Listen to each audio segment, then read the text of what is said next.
Hey, and welcome to the Meditations and Musings podcast. I'm Elena Lipson. I'm a mama, I'm a wife, and I'm the founder of the Divine Self-Care Circle membership and the Virtual Retreat Academy. I don't believe that you have to sacrifice your body, your health, or your family in order to create true abundance and prosperity.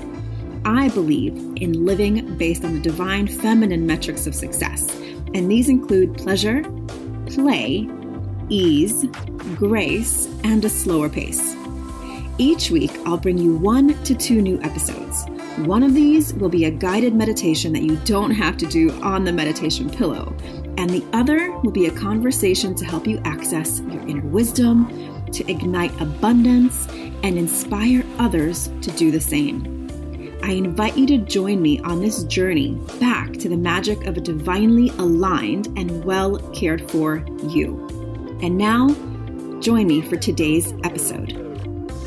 Hello and welcome to the Meditations and Musings podcast. This is Elena Lipson, your self-care coach and host.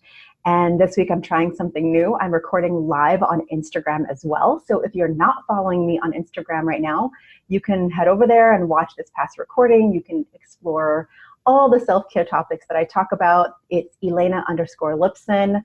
So we're just going to dive right into today's topic because it's one that I've been thinking about for a long time. And when it comes to my podcast, it's all about self-care as a mom, self-care in life, business, and the bedroom. And it's not all about bubble baths. It's not all about, just taking care of yourself in the physical, which is just a small part of the self-care that I teach. So today we're talking about how to prioritize your needs when you're busy taking care of everyone else. And that is one of the biggest struggles that I hear from women, where is taking time to actually make time to take care of yourself in a way that is meaningful and more than just a quick, few deep breaths here, a quick walk there. Those are all wonderful things as well. But I really want you to kind of take this to the next step and to really understand that someday, quote unquote, someday self-care is no good. Someday self-care leads to regret.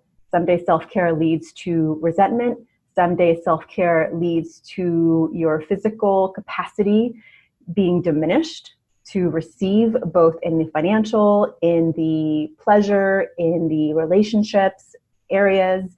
So when you are creating more capacity to receive by taking care of yourself and nourishing yourself and prioritizing yourself, you're going to be someone who has more energy to give to not only yourself, but to those that you love. So instead of neglecting everyone else, you'll actually have more to give to everyone else. So by filling your own cup first, I know you've heard that before, probably say it a million times, but the trick is not to just fill yourself and then give it away, fill yourself and give it away, fill yourself and give it away, right? That's just an endless cycle of feeling like you're only doing self-care so that you can give, but instead to really understand that the more you prioritize your needs, the more you nourish yourself, mind, body, and soul, you're actually going to be giving from a place of overflow. It's going to feel good to give. You're not going to give as a sacrifice. And there's a great quote, and I can't even remember who said it anymore, but when you're giving from a place of sacrifice, it's not true giving. That's when you start to feel like you are giving from your empty gas tank, like you are giving from the fumes, the leftovers, because you haven't been giving yourself the time, the nourishment, the prioritization, the attention to be able to have something to give in a creative way, in a joyful way to those around you. Now, as moms and women, we are natural caregivers. We are natural nurturers to our pets, to our kids, to our relationships. We naturally do that. And so it is imperative. We have an ethical imperative to start to understand that those around us actually benefit 100 times more when we give to ourselves first. It's the key to thriving versus surviving. Okay? So I'm going to give you 3 simple steps today to start to nourish yourself, to meet your own needs, especially when you're busy taking care of everyone else. This is imperative that you take that time to fill your tank, right? You've heard me say this before. When you are filling your tank first, you are going to be giving from that place of fullness.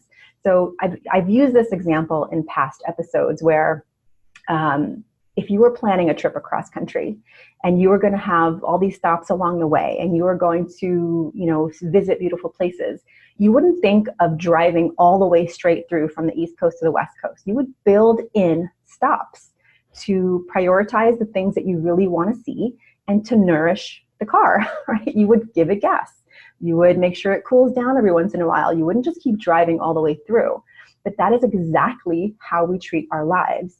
The solution to being tired is doing something. The solution to overwhelm is doing something. The solution to wanting to make money is doing something. But that is just the training that we have received from society. It's not how it works. Sometimes, I would say most of the time, the solution to moving forward, to being creative, to feeling more connected is not so much about doing. It's about who you are being. And you can't be who you want to be without taking time to connect with yourself, to nourish yourself, to prioritize that time in general. Instead of continuing to act and do and create and try more things and buy more stuff and try more courses and just being like that consumer, you're going to stop and you're going to actually prioritize yourself. And I want to give you 3 specific ways to do that. Yeah, and even if you don't have anyone to take care of, right, you're still actually taking care of people. Even though they're not in your actual space, we as women are hardwired to be thinking about our friends, to be thinking about the world, to be thinking about topics of interest. We want to be advocates and activists, and we want to make meaning in our lives. And sometimes that means that we are actually caretakers of the world, right? That's how we are. We are creators multiplied. That means we want to take care of everything. So by nature, we are creative beings, but we're also nurturing beings, right? So it's not necessarily that you have 3 kids and 2 dogs and a horse and, land to take care of, which could be you. Even if you have a kid or 2 kids, whatever, it's not so much the logistical people you have to take care of, which of course, as a mom and a wife and an entrepreneur, I have a lot on my plate. So I get that technical piece of being an actual nurturer. But if I don't take care of myself, if I don't actually pause to ask myself, what kind of giver do I want to be? What kind of person, woman, entrepreneur, nurturer do I want to be? I don't have the opportunity to decide. Do I want to be someone who gives my time joyfully on a weekly basis? Am I someone who wants to reach out and ask my friends how they're doing? Do I want to go volunteer my time? Those are things to do. But if those don't resonate or align with who I am, then what's the point of doing those things, right? Not just because you think you're supposed to. We are just naturally wired to think in that way. But I want to have you flip the script around and to start asking yourself, am I really nurturing myself? Am I prioritizing what's most important to me? So are you prioritizing wellness? Are you prioritizing creativity? Are you prioritizing your relationships? Are you prioritizing pleasure, right? These are the things we talk about in the Divine Self-Care Circle, in my podcast, all year long. So today we're focusing on how is it that you can actually prioritize your needs when you're taking care of other people, the world, etc., right?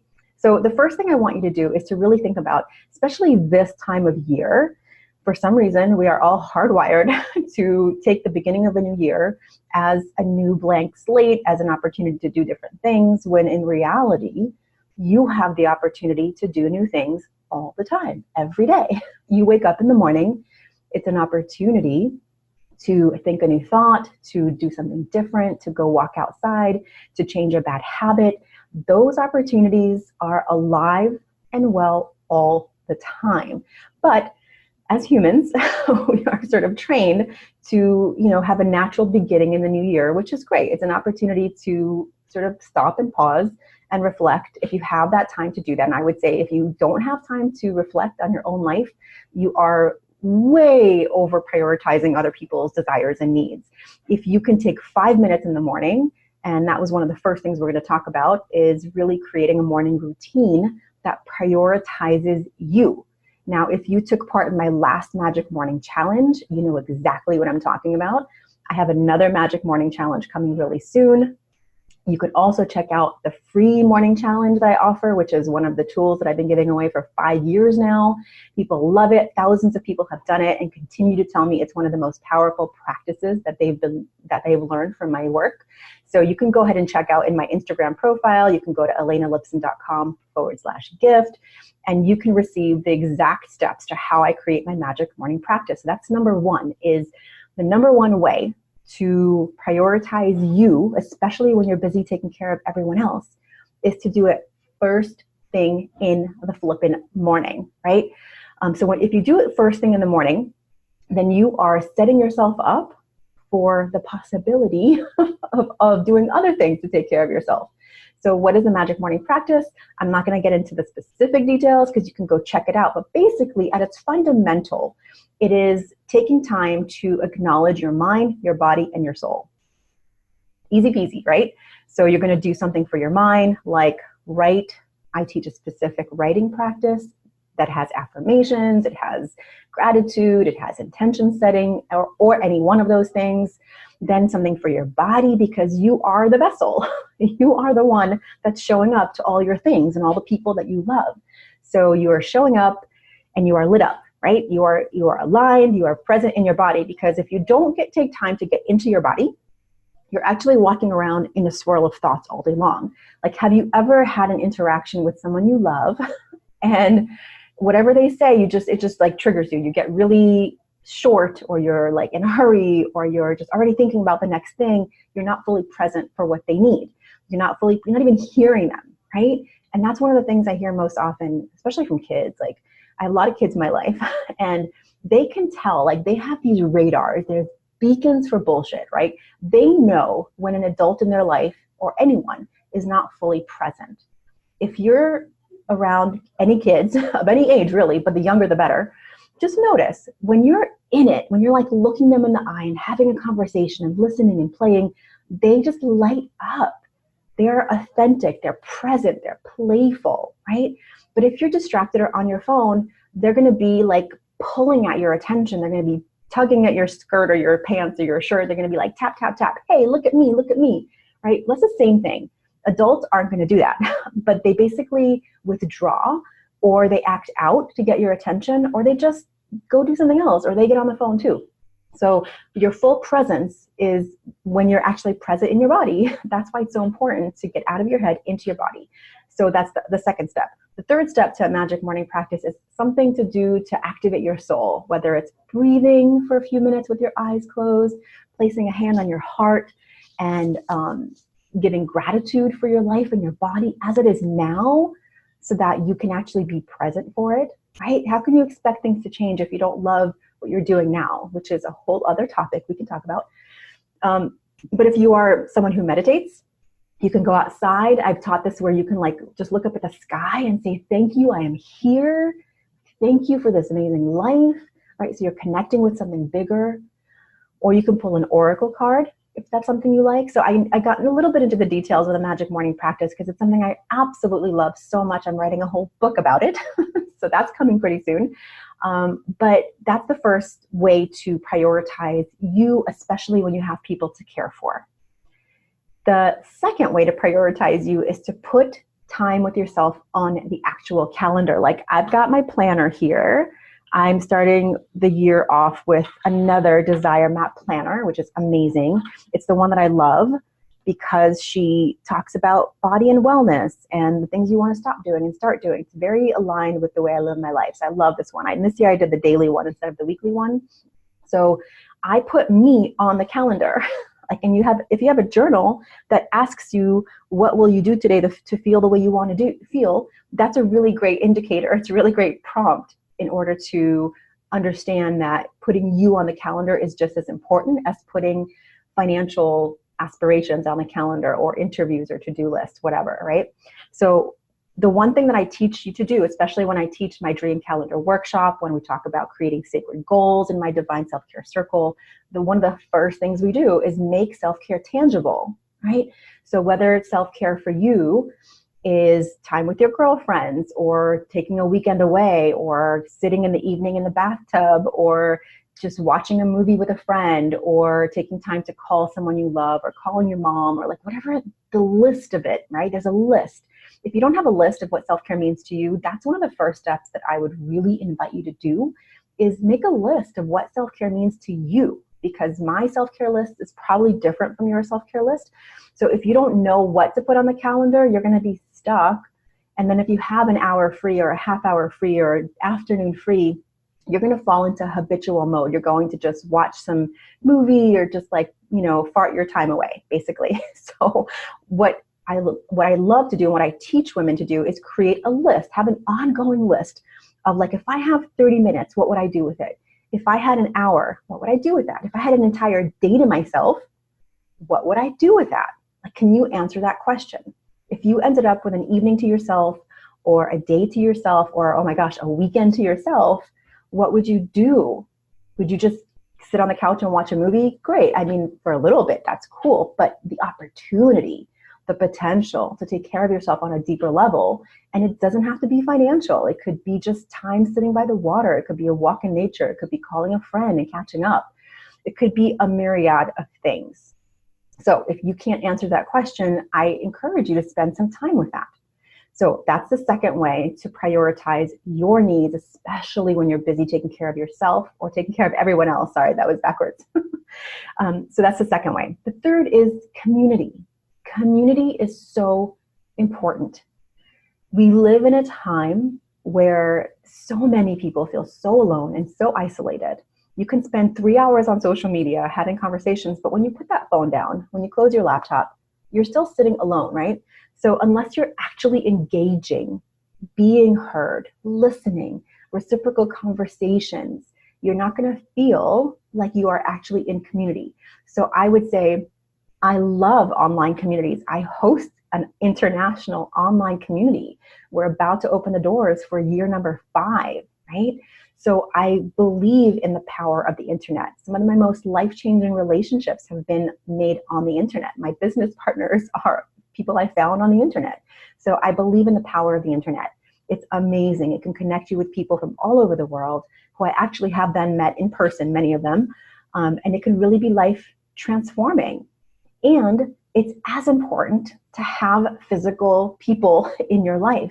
And so if you're someone who doesn't have a community, and I mean, look, I moved to a place that I didn't know anyone 12 years ago now.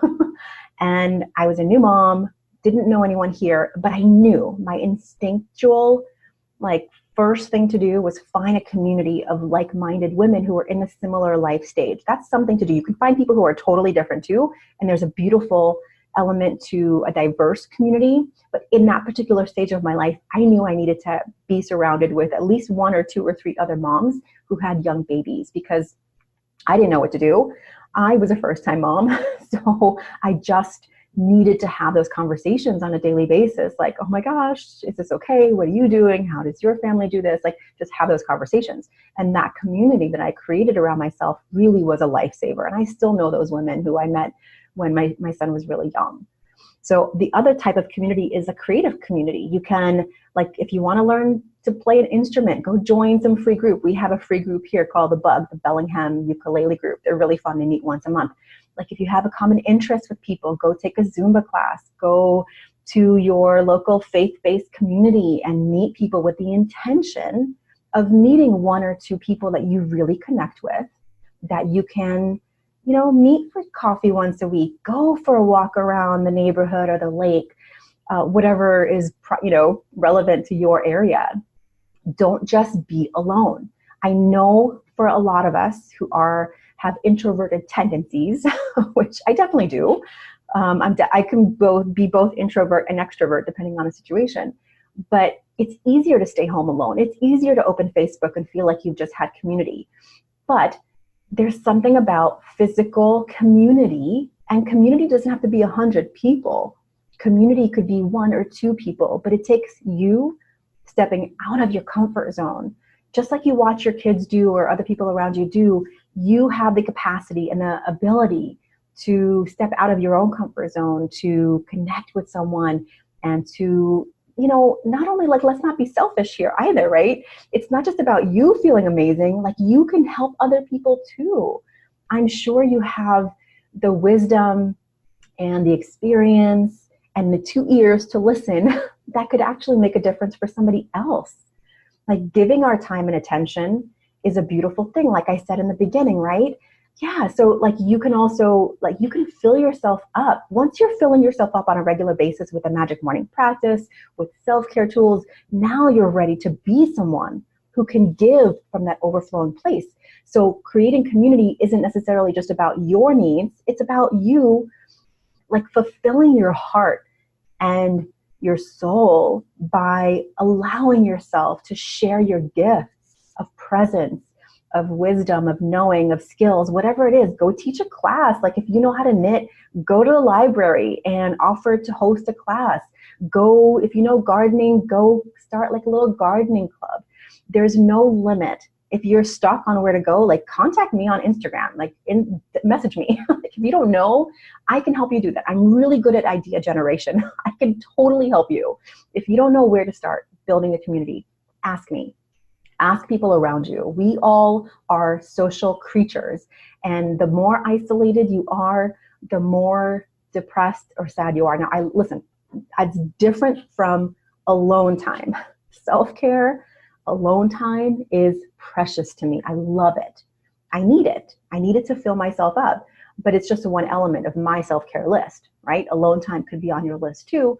But I would venture to say, unless you're like the unique unicorn who does not need people around you at all, I would say that most, especially women, are wired to be in community, even if it's just sitting across a table at a coffee shop with a friend, talking and listening, or inviting people over to your house and hosting a little, wine night or a vision board night, or just, hey, come on over. I need some friends. Like, come on over. We haven't seen each other for a while, like, it's not about being needy. It's not about I know that's one of the things that women think about, like, oh, I don't want to bother them. They're so busy. I hear that all the time. Women in my life tell me, oh, I was going to call you, but I just know you're busy.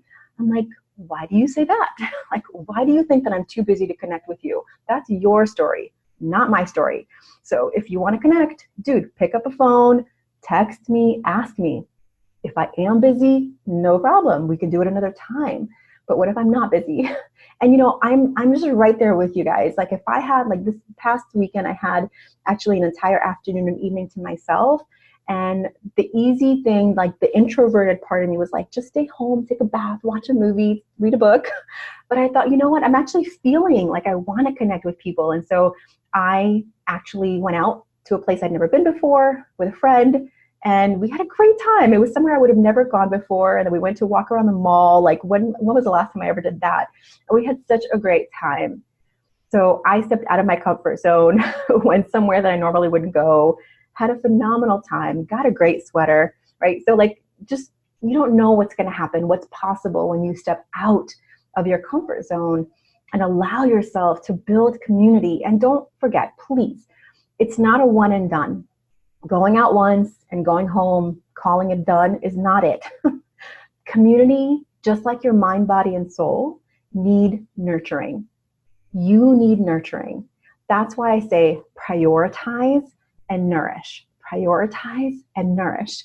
Those are the themes of the circle this year. Prioritize and nourish yourself so you can embody the woman that you want to be, right? Whether it's being there for those you love, whether it's starting a new business, whether it's writing a book, whether it's running a marathon. I don't know. I don't know what your dreams are, but I do know that those dreams are impossible without the things I just mentioned, without community, without putting yourself and your priorities on the calendar, and without this magic morning practice. Every person that I've researched over the last decade who has been successful, I've been coaching now for about 20 years, almost 20 years. There is not one single person who has created success on their own terms, in their own way, from Tony Robbins to J-Lo to every business person that you know who consistently creates success over time. They all have some morning practice, which is why I'm writing a book on it. I think it's so crucial. And for me, it's my secret sauce. It's what I need to do, but it's the foundation for everything else, right? If I don't meet my own needs first, how can I help you? How can I help you if I am so drained and so tired that I have nothing to give to you? This takes energy. Me showing up for you takes energy. And so if I'm not giving myself the energy and filling my own well and my own gas tank, I wouldn't have anything to give to you. I promise. Like, that's just how it goes. So let me just repeat everything I said so far. And thank you for those of you who are live on Instagram. I see you. The first step is putting yourself on the calendar, prioritizing you, whether it's a weekly date with yourself, which I love to do. And again, it doesn't have to be long. You don't have to go spend money. You can just sit at your own dining room table with a cup of tea and a candle and your journal, like something like that, right? Second thing is to implement the magic morning practice. Remember, I give it away for free. All you have to do is go to elenalipson.com/gift or head over to my Instagram account and follow the link in my bio. It's right there. Just click it, put in your email address and name, and you get it right away. And the third way to prioritize your needs when you're busy taking care of everyone else is to find community and to nourish that community. That could be one person, it could be a group of people, it could be a dance class you go to, I don't know, right? But that meets so many different needs that we have. It's a need for pleasure, it's a need for connection, it's a need for growth and creativity. You can do all of that. You can go take a painting class, like go to the local library or community college and find some class. You don't have to spend thousands and thousands of dollars to find community. It's all around you, right? So you go join a club, you go join a gardening club, I don't know, knitting club, whatever you want to do. So those are the three simple things. And one of the cool things, if you are interested in like having a vision for 1 year later, this is one of the things that I know we do in our community quite often, is have visions for what you want to create. So you can go back to episode number 48 and listen to the 1 year later meditation that'll maybe help you to envision, like, what would it look like to have a calendar filled with your priorities? What would it look like to have a daily practice?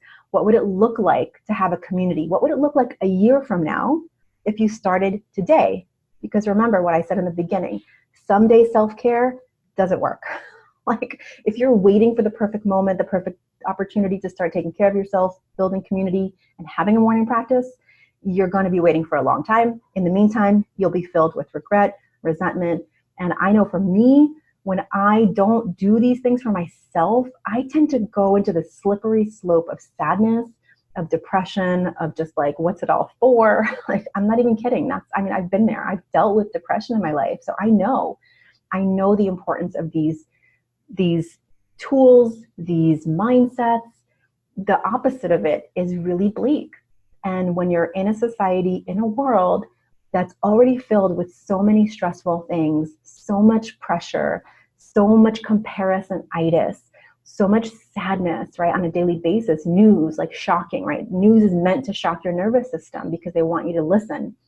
We need to counter that with taking care of your nervous system, taking care of your body, taking care of yourself so that you can be someone who shows up and is creative, is positive, expresses your emotions fully, both anger and joy, right? Those are the people who are going to take this world to the next step. Not even just like, forget about the world at large, your world, your relationships, your home, right? And then your community, right? Whatever that means to you.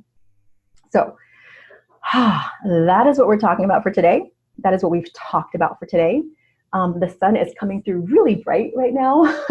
Just for those of you who are watching me live on Instagram, thank you so much for being here live with me. This was really fun. I think I will continue to do this. So you can watch me live here. If you don't have iTunes, you can go back and listen again on iTunes or Spotify. And please subscribe so you don't miss an episode. I've got a lot of great conversations coming. And if you enjoyed this episode, if you got some value from it, I would love it if you left a review. Let me know how it went. Come and leave me a message on Instagram, Elena_Lipson. But most of all, thank you so much for being here. Thank you for this conversation. Thank you for your presence. And as always, you know where to find me. Ask me questions. You can also go to Instagram and ask me a question there. Maybe that question will turn into another episode. So thank you so much for being here. I'm going to stop the recording. And I will see you all on the next episode of the Divine Self-Care Meditations and Musings podcast. Take care. Thank you so much for listening and learning about the new Divine Self-Care way of being in your life business, and the bedroom based on the divine feminine metrics of success: pleasure, play, ease, grace, and a slower pace. If you're ready to bust the myth of overwhelm and tap into an inspired start to each day, I've put together a free video series for you to help you start each day with energy, inspiration, and ignite that inner pilot light which attracts joy, magic, and synchronicity. You can access my 3-step magic morning practice to help you ignite your inner light and attract the abundance that you're craving. Head on over to elenalipson.com/gift. And if you enjoyed this episode, I would so love if you share it with a friend, a sister, a mother, a daughter, and please leave a review. That is how the magic starts to ripple out. Here's wishing you a day full of beauty, magic, and divine self-care. I'll see you next time at the Meditations and Musings podcast.